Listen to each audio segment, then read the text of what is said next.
السلام عليكم. النهارده هعمل لحمه مختلفه شويه، هي اللحمه اللي بندوقها في الافراح.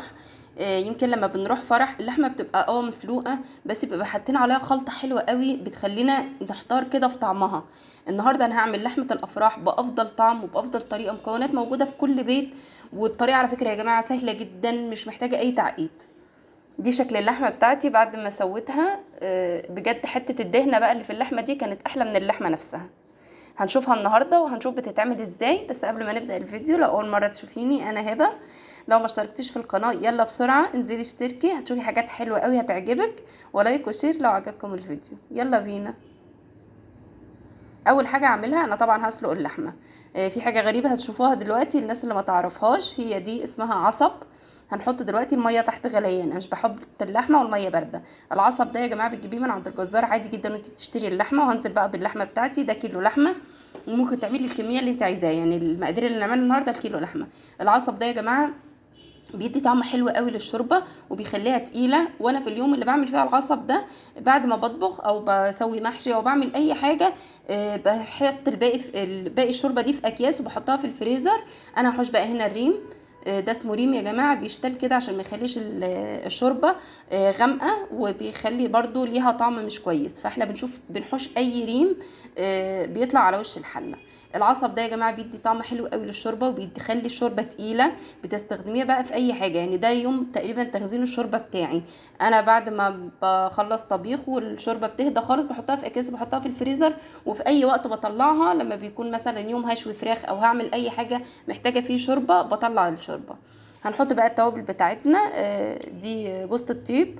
طبعا انتوا عارفين انا مش بستغنى عن جوزة الطيب في اي لحوم، بجد بتدي طعم مميز كده للحمه. انا رشيت رشه جوزة الطيب بالشكل ده. ورق لورا، حوالي 4 كده ورق لورا. ونص عود قرفة. وحبهان.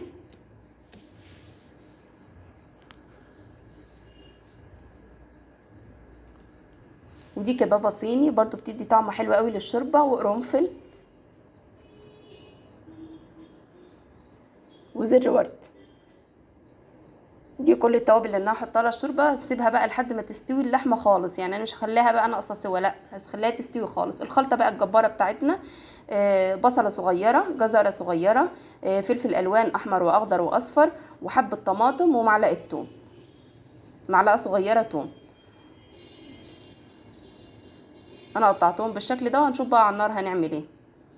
هنزل بقى بمعلقه زيت على نص معلقه سمنه. وهنزل بالاول حاجه بالبصل. انا هنزل بقى تدريجي كده، يعني انا مش هنزل بكل الخضار مره واحده، لا انا بحب ادبل البصل كده، بديله تشويحه كده خفيفه. هنشوف دلوقتي المرحله اللي هنكمل فيها باقي خطوات الخضار. شايفين بقى البصل دبل معايا، هنزل بقى بالجزر. البصل مع الجزر يا جماعه بيدي ريحه حلوه قوي، يعني الجزر لما بينزل مع البصل بيدي ريحه جميله. مش عايزه اقول لكم بقى الريحه كانت عامله ازاي هنا. الجزر مهم في الوصفه دي، عشان بيدي تسكيره بسيطه كده مع باقي الخضار.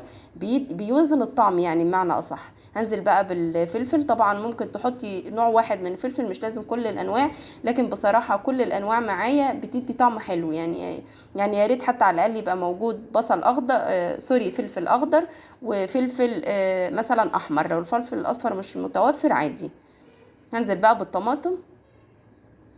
طبعا انا بنزل بالخضار على خطوات زي ما احنا متفقنا. هنسيبهم بقى يتبالوا خالص وينزلوا كل المية بتاعتهم. التشويحة دي بقى بتدي طعم حلو قوي للخضار بتاعنا.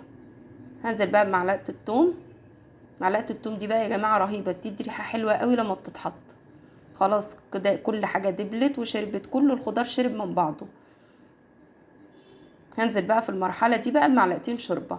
الشوربة بقى لا صلصة الاول، هننزل بمعلقة صلصة. دي بقى بتدي لون حلو قوي للحمة. هي طبعا الصلصة مش محتاجة ان هي تتسبك. هنزل بقى دلوقتي بكبشتين شوربة او 3. وهسيبها بقى كل الحاجات دي بقى لحد ما تتسبك خالص. هنسيبهم بقى يتسبكوا مع بعض حلو قوي. انا حطيت كبشتين شوربة، ممكن تحطي 3 لو انت عايزة الصوص ده يبقى تقيل شوية. هنحط بقى ملح، لازم نحيق بقى الحاجات دي. اللحمه بتاعتنا طبعا انا حيقتها، ونص معلقه 7 بهارات، ونص معلقه فلفل اسود، وهنقلبهم كويس. لو مفيش 7 بهارات، خلطة المشاوي عادي جدا بتاع اللحمة هتحطيها، لو ال7 بهارات موجودة هتحطيها. خلاص كده بقى، شايفين يا جماعة السبكت وكل حاجة شربت من بعضها بالشكل ده.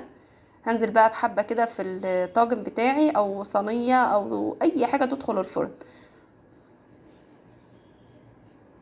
علشان اللحمة تتشرب من فوق ومن تحت.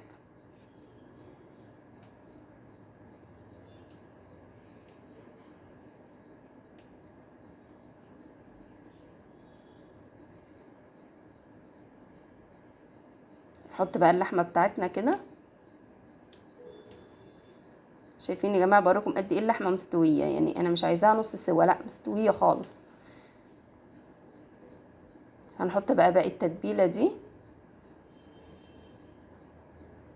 ان شاء الله هتدعي لي لما تجربي الوصفه دي، علشان انا تقريبا الوصفه دي بعتمدها جدا.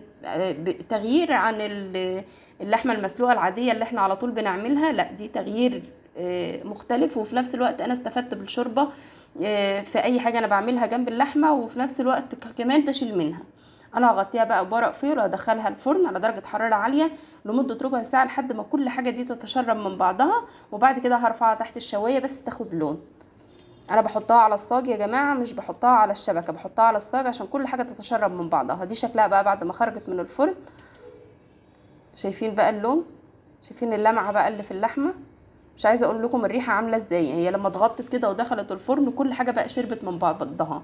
يعني التسبيكه اللي احنا عملناها كده بالتتبيله الجميله دي شربت من اللحمه واللحمه شربت منها. بجد التتبيله دي كانت جميله جدا. شايفين يا جماعه.